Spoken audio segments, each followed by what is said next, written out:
5 seconds to go.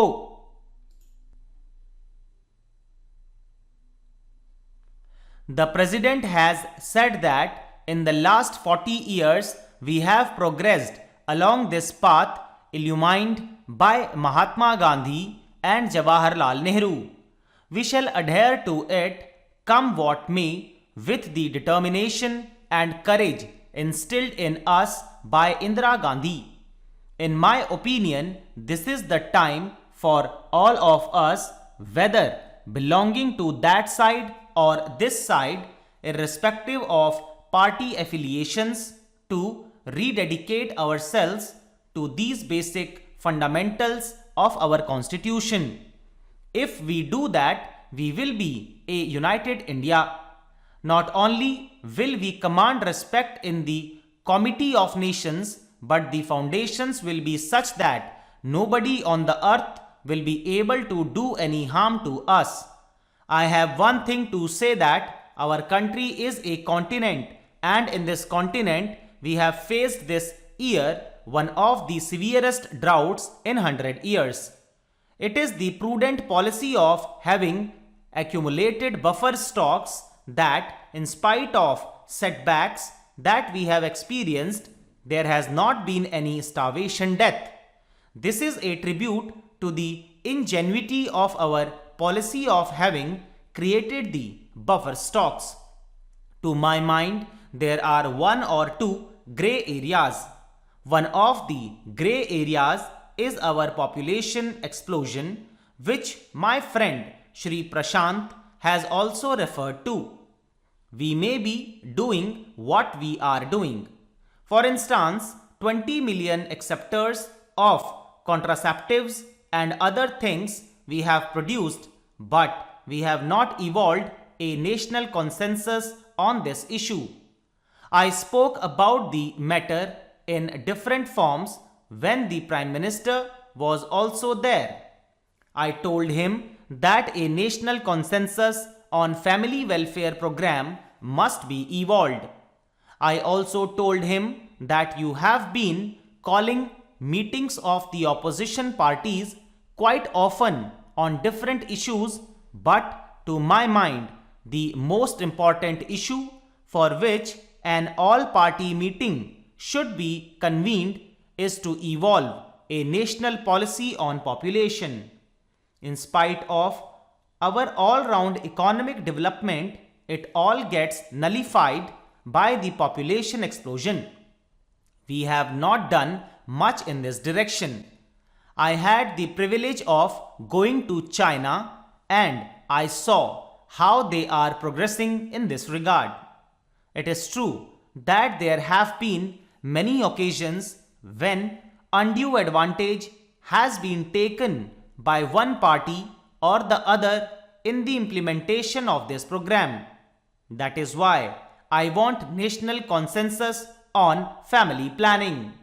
Sir, I go to the next area, and that is with regard to agriculture.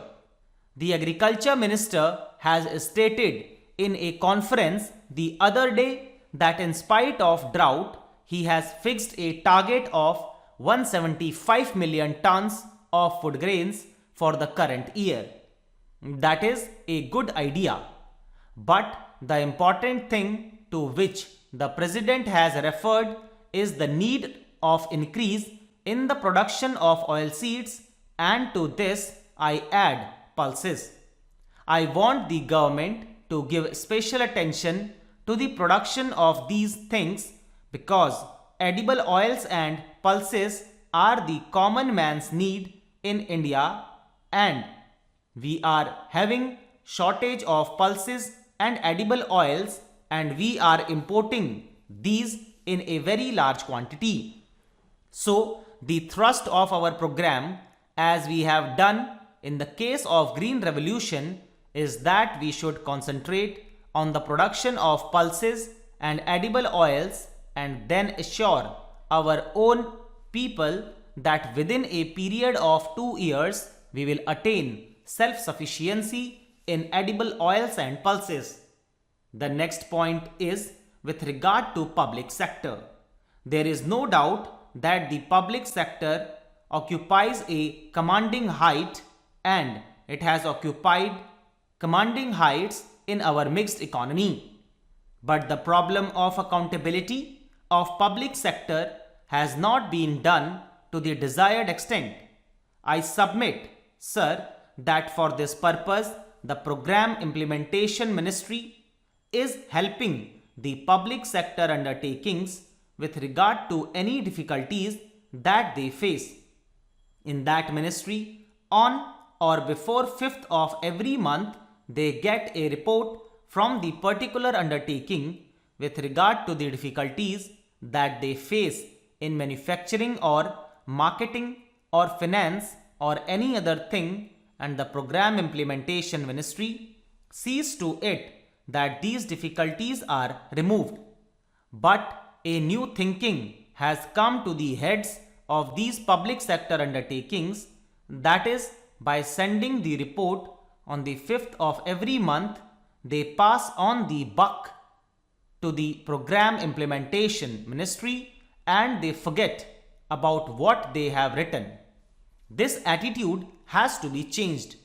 The executives of these public sector undertakings should be told that the Planning Commission or the Program Implementation Ministry is there only to help you, and it is for you to set things right and see that any difficulties faced by them are removed and their undertaking shows results.